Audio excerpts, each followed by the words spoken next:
il n'a jamais vraiment retrouvé l'anonymat après le Loft. En 2001, Stevie Boulet fait partie des candidats de la première saison de Loft Story sur TF1, qui contribuera à sa notoriété.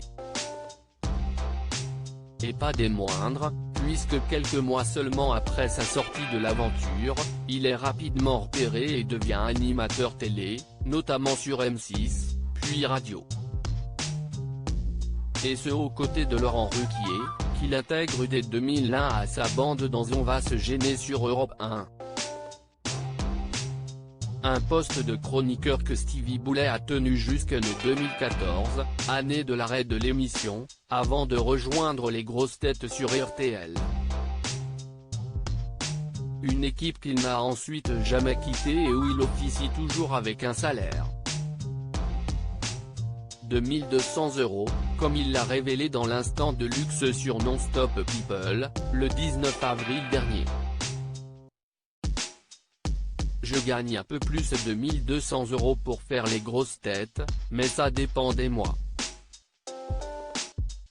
Parfois si est-il la bulle parce que je ne travaille pas, a-t-il ainsi expliqué, ce qui est selon lui juste de quoi payer son crédit de maison.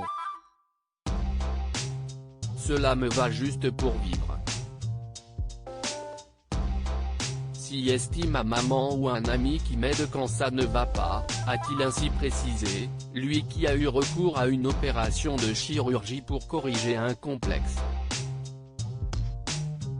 Stevie Boulet, nouveau venu dans TPMP en parallèle de sa carrière de chroniqueur radio. Stevie Boulet est brièvement revenu dans la télé-réalité en 2011 pour participer à la première saison des Anges.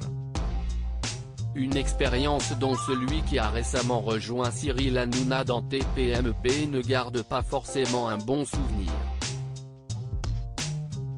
J'ai eu du mal. Je me suis retrouvé au milieu de gens complètement cinglés. Ils voulaient faire du buzz pour faire du buzz. Je me disais, mais qu'est-ce ce que je fous avec ces gens-là, avait-il confié en 2016, évoquant récemment les changements dans l'émission depuis son passage, notamment sur l'existence d'un scénario à suivre pour les candidats.